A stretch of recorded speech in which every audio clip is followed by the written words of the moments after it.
But also, if I had waited, I definitely would have been able to find something within my budget that hit more of my marks, because I had some pretty hard non-negotiables, and I ended up compromising on all three of them. And yeah, that it was bad.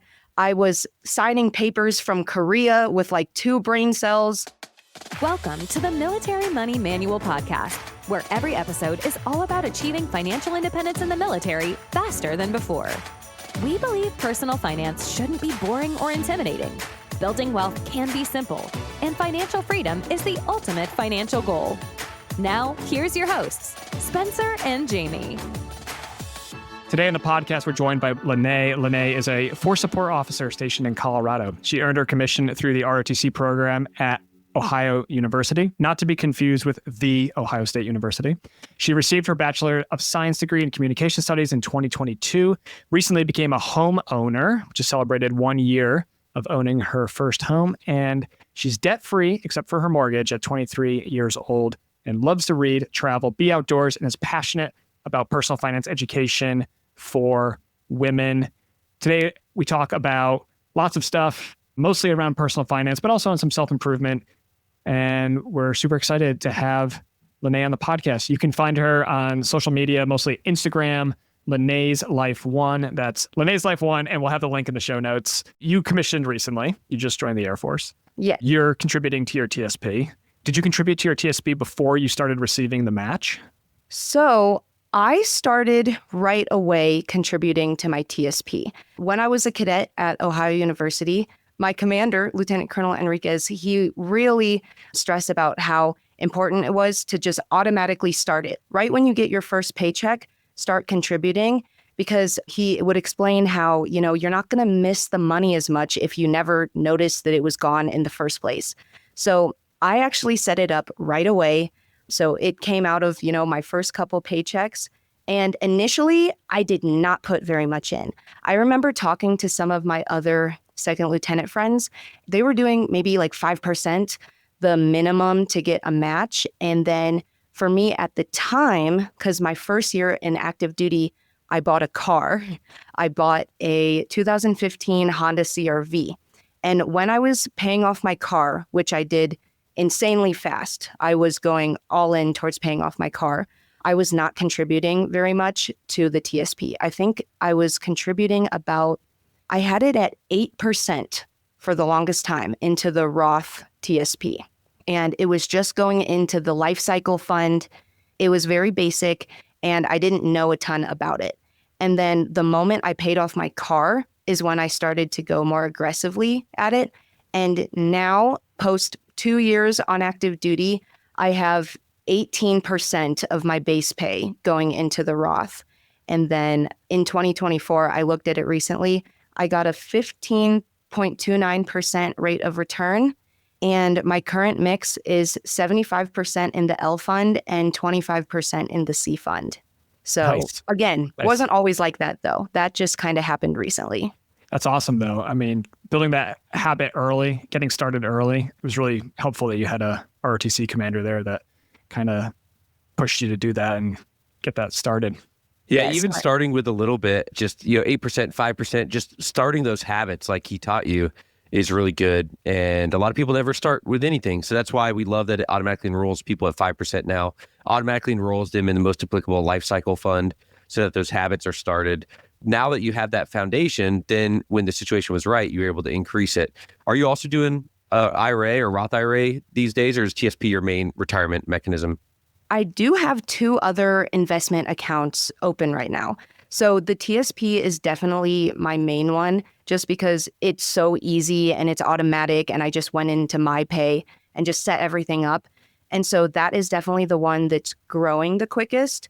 But actually, back in college, during COVID 2020, when I started to get more into social media and stuff, that's when I was seeing all the money stuff online and starting to think about it. So I opened a Vanguard account in 2020 when I was in college. And there's honestly still not very much in there, but I had started contributing to that in college, and I would just put a little bit of my RTC stipend in there. I want to say $50 a month. It was not very much. And it was going like straight into just the 2060 retirement fund, the Roth one. And then I slowly learned to like buy different like ETFs. And so then I would buy the S&P 500, a little bit of that. And so I have that as well. I don't have nearly as much money in there, but I do try to still contribute to that. And then I also have a high yield savings account with Ally, and I really like that. I think it's at least a 3.5% rate of return, and that I also put money in. So I take away the money from the TSP that gets, automatically drawn out. But then I also try to put $1,000 a month into my Ally savings. And so I really, like, of my whole pay, I live on a very small portion of it, actually. And I have a very high savings rate right now. Like, what was the motivation from that? Was that something that your parents taught you growing up, or was that something that was kind of self-taught? I mean, it sounds like you picked up some good ideas from social media when you were in college, but a lot of people, lieutenants and even more senior than lieutenants, officers and enlisted on both sides, are not living below their means, right? They're living paycheck to paycheck. They're getting in deeper and deeper in debt. So was there some drive or motivation or someone who kind of taught you to live below your means, or was it all self-taught? Okay, I think it was a mix. That's a really good question. I haven't really thought of that.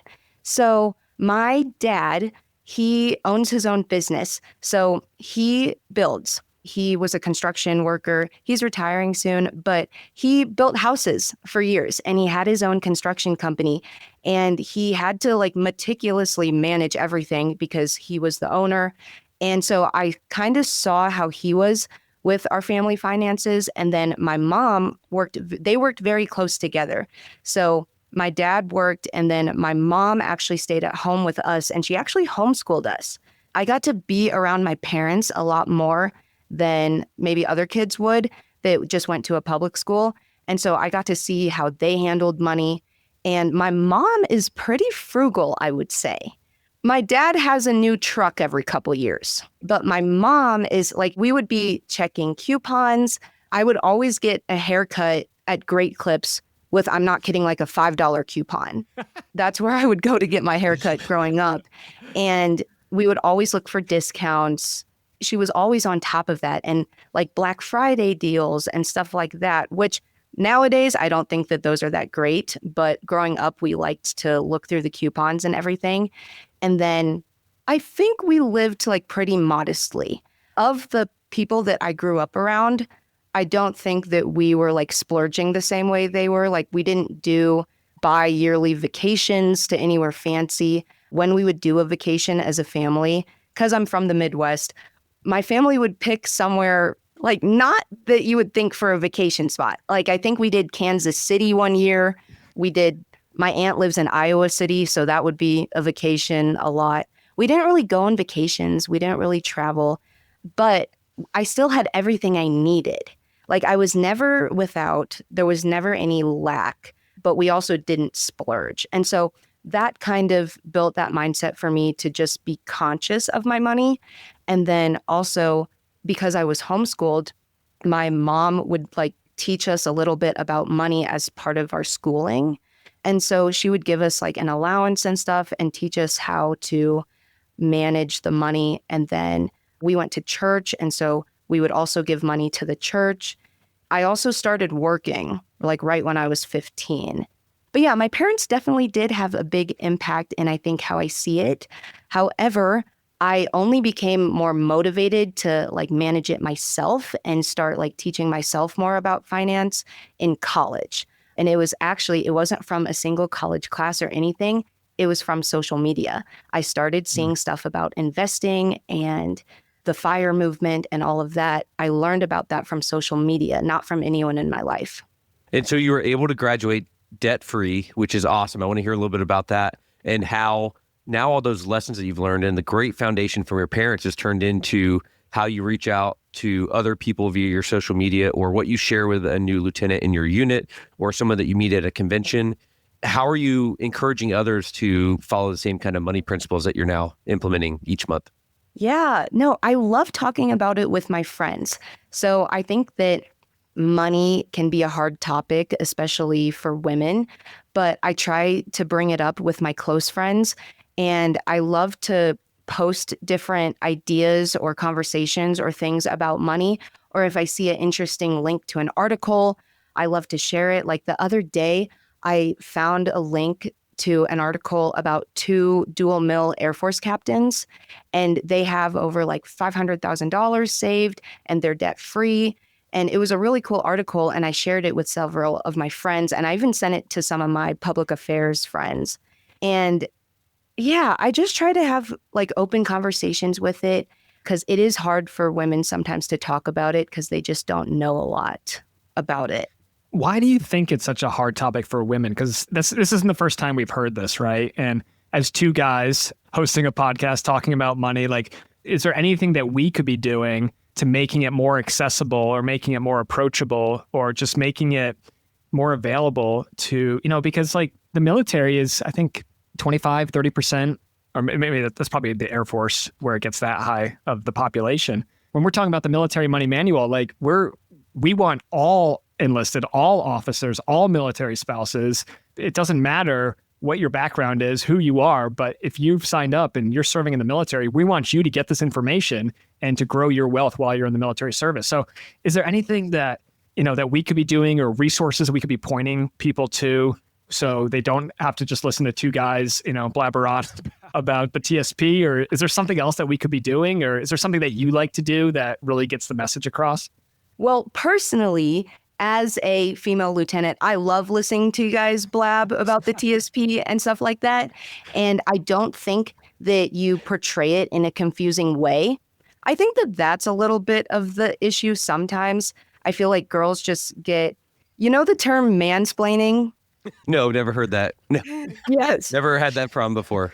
Yeah, my wife's never said that I do that. So. Yeah, so I think that just honestly, just because of like years and years of how gender roles have been, women just aren't wired to think about it as much. Like truthfully, the conversations, and this isn't diss on my family dynamic or anything, but I know that the conversations that my dad has had with my brother have been different than the conversations that my dad has had with me. Also, my dad and brother worked together for a little bit because my brother helped my dad with his business. So it kind of happened automatically. But my dad and brother have probably had a ton of conversations about money, whereas I didn't grow up having as many conversations about money with either of my parents, honestly. It's not that they didn't want me to know about it. I just think that it was really stressed to my brother.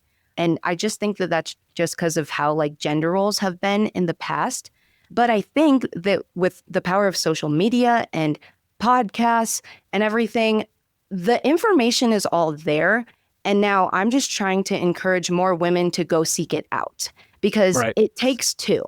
Maybe women haven't been taught it as much, but we also need to seek it out, in my opinion. If it's not just handed to us, we have to go find the info. And so that's something that I try to share with like my followers or my friends or even my airmen. I have gifted several of my airmen and my peers your book just so that they could have like a good idea of it, because I think it's a shorter read and it hits a lot of important parts, and then hopefully that will inspire them to go into more detail. And if they have questions, then I always say, let me know if you have any questions, because I like to talk about it. Yeah. So that's kind of something I do.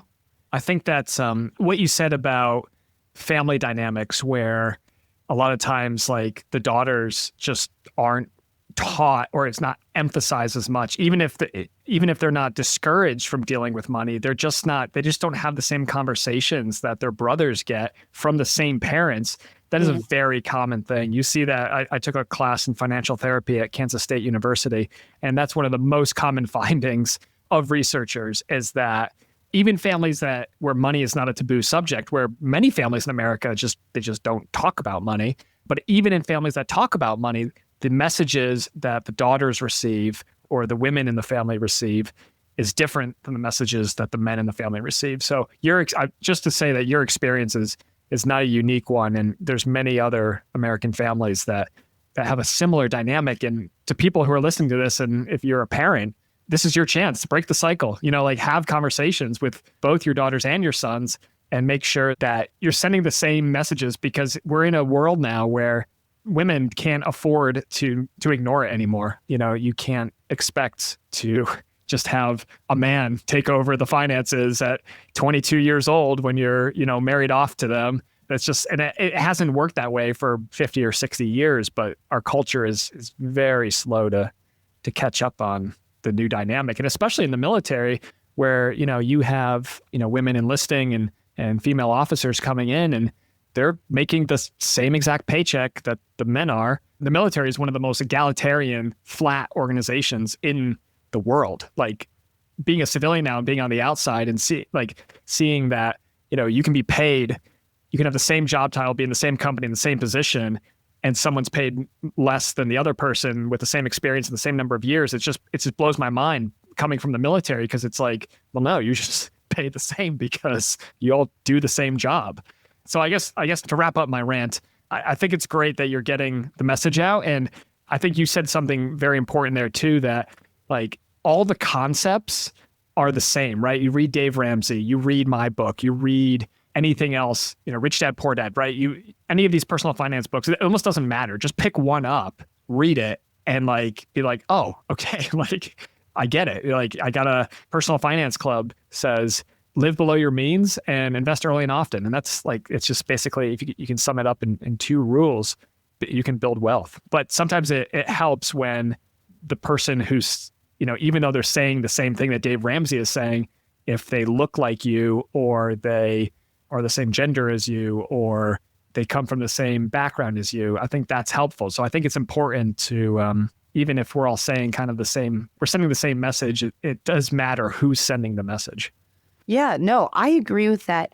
And same with feedback. I could hear the same piece of feedback, but depending on who it's coming from, I might internalize it differently and I might understand it better. So I totally agree with you there. Just a quick note from one of our sponsors, and then we'll be right back to the show. Hey, Spencer, I got a cousin that just graduated from high school and they're about to start basic training in a few months. Any ideas on a gift I should get him? Yep, sure do, Jamie. The Military Money Manual, A Practical Guide to Financial Freedom, is a concise, easy to read, and practical guide to your military money. It's the book that I wish someone had handed me on my first day in the military. In the book, I explain the exact money tactics and investing strategies that can enable you to achieve financial independence while serving in the U.S. military. It's available on Amazon, Audible, and my website. It's hardcover, paperback, ebook, Kindle, and audiobook. You can get a special discount using promo code podcast on my website, shop.militarymoneymanual.com. So if you had the opportunity to talk to maybe a young female cadet and share what you learned through college and how you set yourself up for success as you were entering commission, what are a couple things that you would share with them about their financial journey and to help them start off on the right foot? Yeah, absolutely. So if one thing that I would say to someone in college, if they're a cadet, now this will not apply if they're at a service academy, because at a service academy, they just will have way less time and it's just not the same. But for me, what I kind of did in college to set myself up was I did work through college. So I was in the ROTC program, getting a scholarship, and then I also got a stipend. And then I was taking my classes, and I was also working at the same time. And then I was also in a sorority. So it was a lot of time management besides my freshman year, because I was getting adjusted. But I had a job sophomore year, junior year, and senior year of college. And they weren't always a traditional job. I'd say I did a lot of side hustles. I had a little camera, and I would make a lot of money from doing photography. And I was on my own schedule. At college, a lot of people, they want photos, whether it's graduation photos or for sororities or whatever. And so I had one nice little camera and I made a ton of money from doing that. I also worked at a tanning salon. Some of my friends worked at the gym. A ton of my friends worked at the gym. And then I was also a learning community leader. So that was like a school job. So it was just minimum wage, but it also counted towards a credit as well. It was weird. I was like a student teacher job, if that makes sense. And so I did that. And it takes time management. It does. But having that little extra pocket cash helped me so much in college. And then I got to actually have some money to put away for savings, because otherwise, just living off of my RTC stipend wouldn't have been enough. And so having the extra cash allowed me to actually save money. And then that way I could still enjoy my college experience, but then not be strapped for cash, when I really needed it. So if they have the time, I think it's such a good, even just learning time management, to have a job in college. And some people may disagree with that, but for me, it helped me a lot. So one of the things that you've continued to do while you're on active duty is some side hustles, some off-duty employment. Talk to us about how you've navigated that, because that's something that I did as well when I was on active duty, setting up the Military Money Manual and my online side businesses. I'm not sure if I did it legally, but I left before anybody caught me. So Yeah. What are some of the things that you do to make sure that you're following the rules? And, if there's someone else out there, because that is the thing with military service, is that it kind of caps your income, right? It does. You're going to earn what you're going to earn. And if you have spare time, you can go drive for Uber, or you can go do any kind of, there's lots of gig economy, lots of side hustles out there, build a business. And what have you done to make sure that you're staying within the rules of the Air Force and the DoD? Yeah, absolutely. So I was very paranoid. So I did a lot of research on okay, how is the best way to do this to where I'm not going to get in trouble? And I do want to give a disclaimer to anyone that's listening. It's very supervisor and commander dependent. So it could be, I could have the approval now, but then if I go to a new position, have a different supervisor, different commander, they might not want me to do this off-duty employment, and it could get taken away. So I was very lucky with my first 2 units and my current unit that they allow me to do this, because they don't have to. The military does not have to allow you to have off-duty employment. But at my first unit, I was at a space unit and we weren't operational yet. We were still building up the space unit because the Space Force is still very new.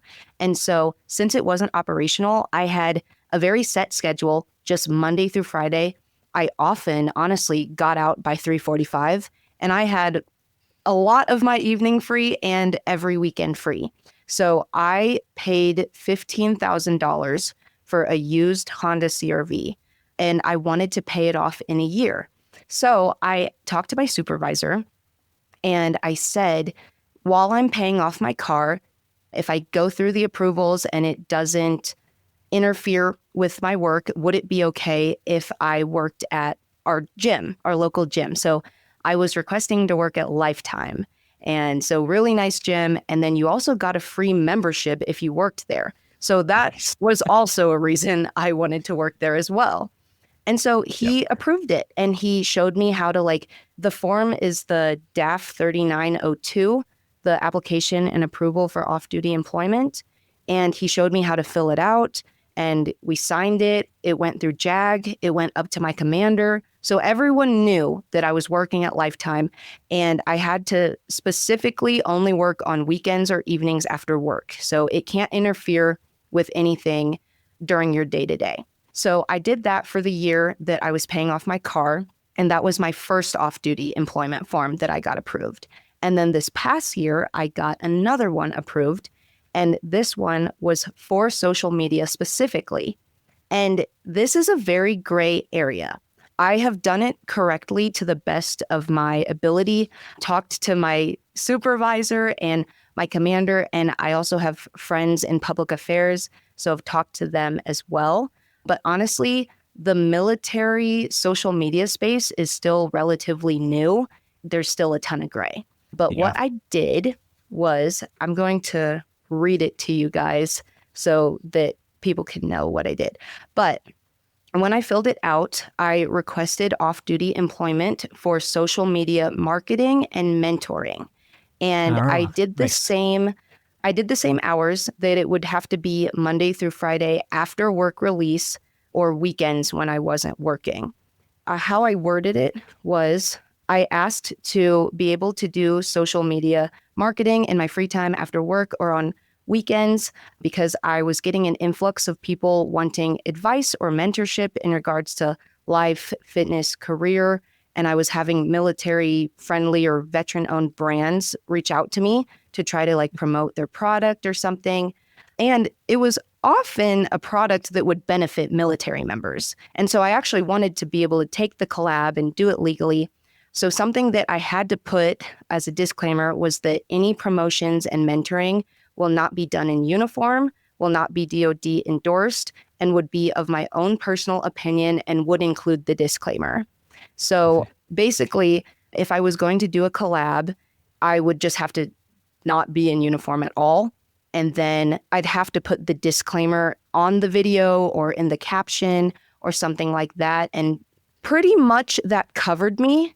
And I don't have to get like individual collabs approved. Once I got that off-duty employment form approved, my whole chain of command knew about it and then have been trusting my judgment to take respectable collabs that aren't going to bring dishonor to the Air Force. Lanae, it sounds like you have a pretty solid head on your shoulders. I wish we had more lieutenants with like you and that maturity level. Do you ever get pushback for like a young influencer? Like, you don't know anything about money yet. You've only been in 2 years.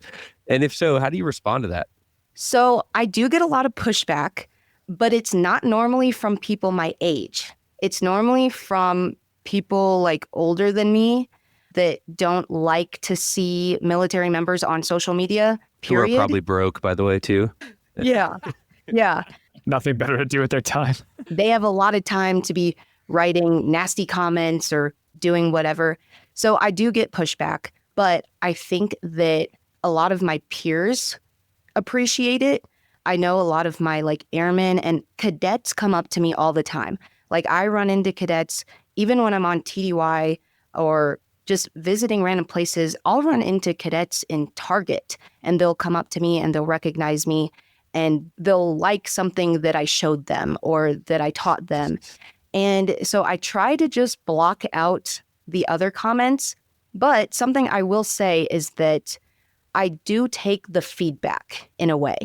I may not change anything I'm doing, but I do think about the feedback. Like, for example, if I get a comment and it's something like very specific and I can see how maybe something I posted or something I said could be taken the wrong way or misconstrued or just not perceived as I intended, I'll think about that. And I maybe will delete that video or archive it or reword the caption to like make it a better explanation of what I was trying to get through. Because even though I think that a lot of people are kind of mean on the internet for no reason, there have also been quote unquote hateful comments that I've gotten that I've kind of thought, okay, that was rude, but I kind of see the validity in that. And I'm going to take that as feedback and I won't word it that way next time. When people are like, oh, I have nothing to learn from a 27-year-old or from a 25-year-old or from a lieutenant. It's like, why do people...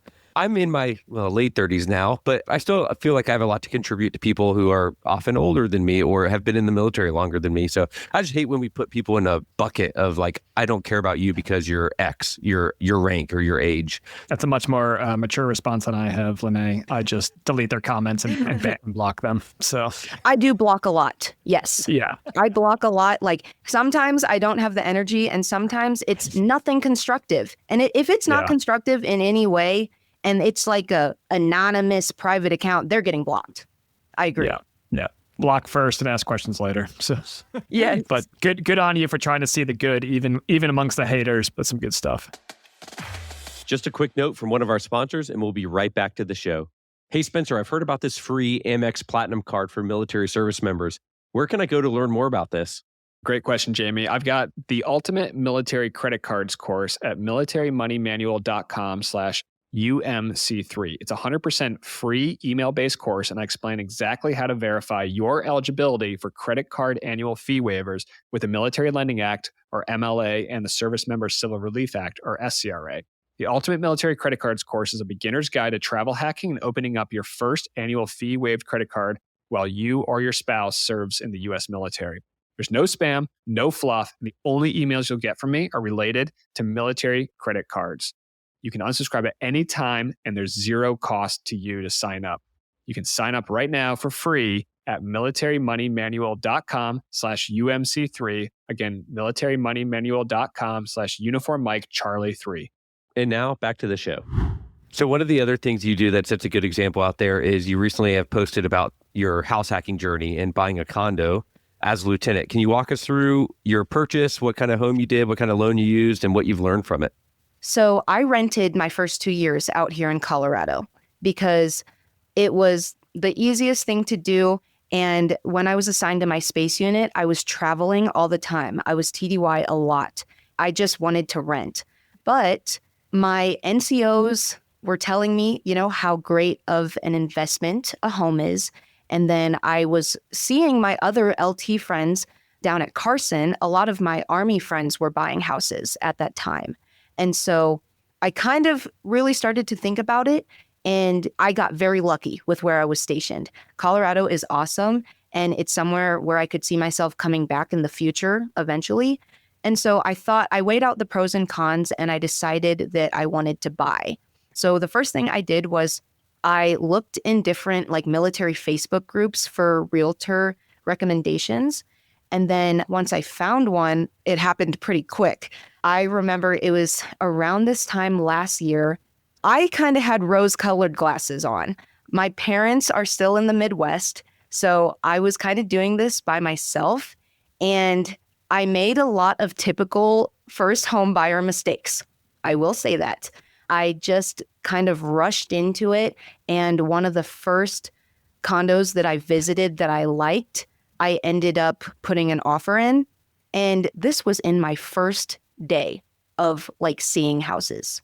I toured 5 in one day, my first day, and then I decided to put an offer in. So for anyone listening, I would highly recommend taking your time, take a breath, not having a scarcity mindset the way I did, because it is true, the house could be gone. At the end of the day, the one that I liked, it could be gone if I wait to put an offer. But also, if I had waited, I definitely would have been able to find something within my budget that hit more of my marks, because I had some pretty hard non-negotiables, and I ended up compromising on all 3 of them. And yeah, it was bad. I was signing papers from Korea with 2 brain cells. I have some regrets with it. For example, I really wanted a 3-bedroom. This was so that I could have a roommate and we could also have a guest room. So I could have my family visit or whatever. And then I also really wanted a attached garage. And for my price range, I definitely could have found that in Colorado. Just those 2 things were kind of non-negotiables for me. I compromised on both. I live in a 2-bedroom condo, and my garage is 100 feet away, and that is not fun when it's cold and snowy in Colorado. And I'm also on the 3rd floor. It's very much a condo, and I could have afforded a townhome, honestly, for my budget, and I just did not keep looking. My condo is very cute, and I just had my rose-colored glasses on, and I didn't pick functionality, and I regret that. However, it's still a great property. It's pretty close to, well, not close, but it's 20 to 30 minutes from Peterson and Schriever, which are 2 of the bases nearby. And I have a roommate.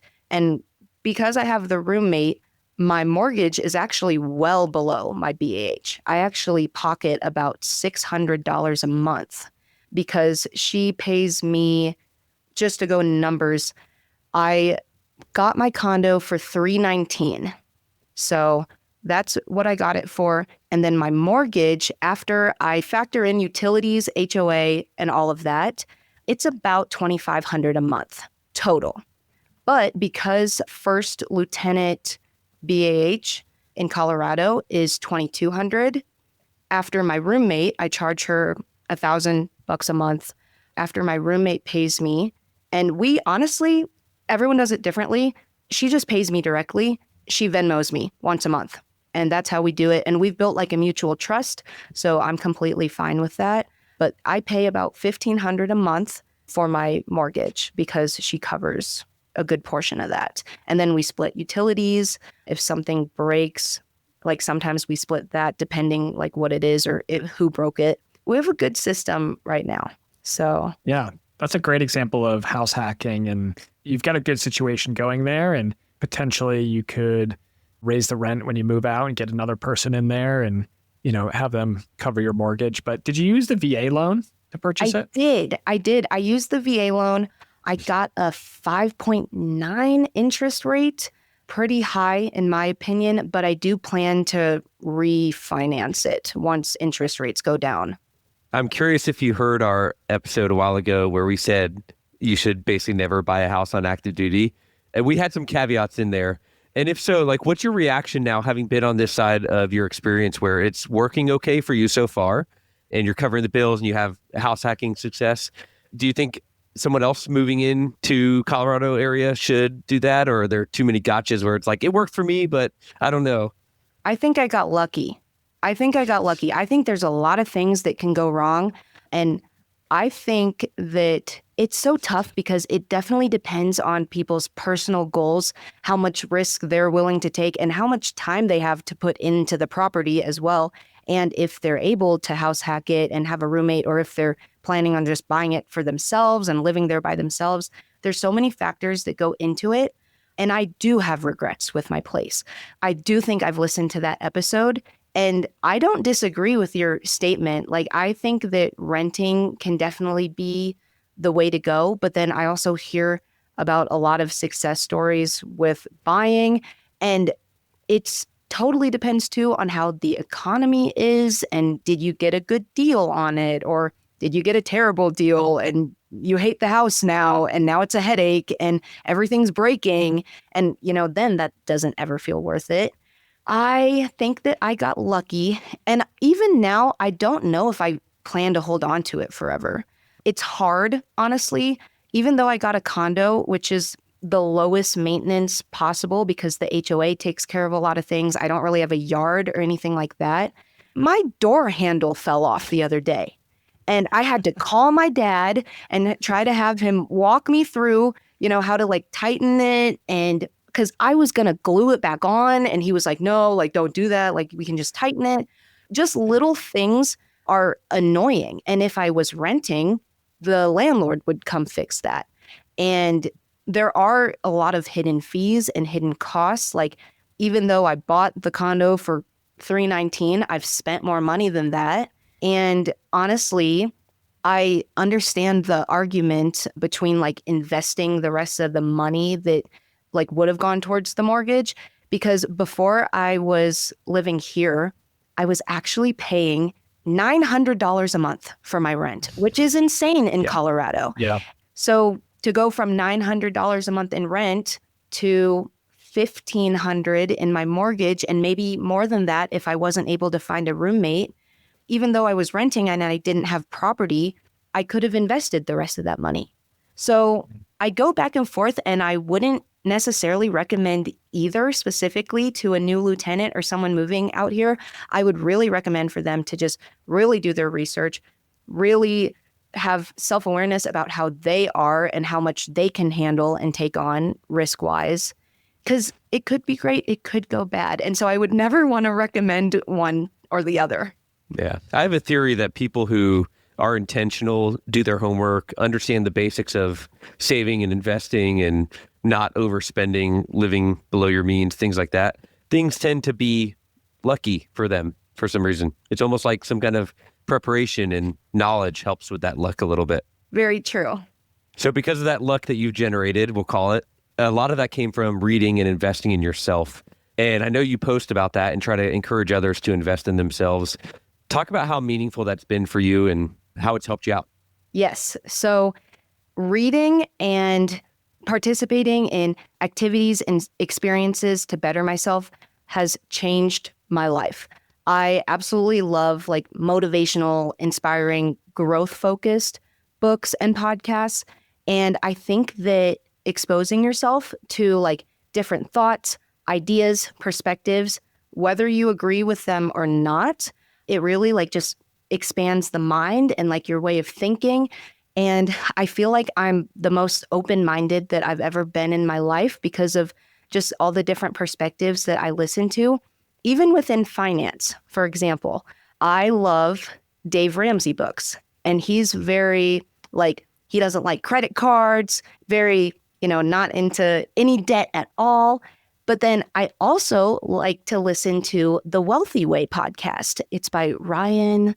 I can't remember his last name, but it's the Wealthy Way podcast. And he is someone that likes to leverage debt, to use it for different business adventures or whatever. And I'm kind of in the middle, but I like to just listen to the different perspectives. And I think that it gives you good things to think about, and listening to those and reading other people's experiences with reaching certain career, finance, or fitness goals, or hearing how they overcame certain things helps me implement action in my own life. So I love it. I think it's like one of the best things that you can do for yourself. And people say that they don't have time to read. I get that a lot in my DMs. People say, how do you have time to read so many books? But those are the same people that are spending hours, scrolling on Instagram or playing Xbox or doing something like that. And it's really just how you choose to spend your time. And I've learned to multitask as well. I like to listen to a podcast while I'm at the gym, or while I'm on a walk, or while I'm cleaning. So I try to multitask, and then that's how I get a lot of that content in while not taking up too much time, I guess. And I think that's a great segue to, you mentioned a couple of podcasts there, but what are some of the best books you've read recently, and what are some of the lessons that you've taken from those books?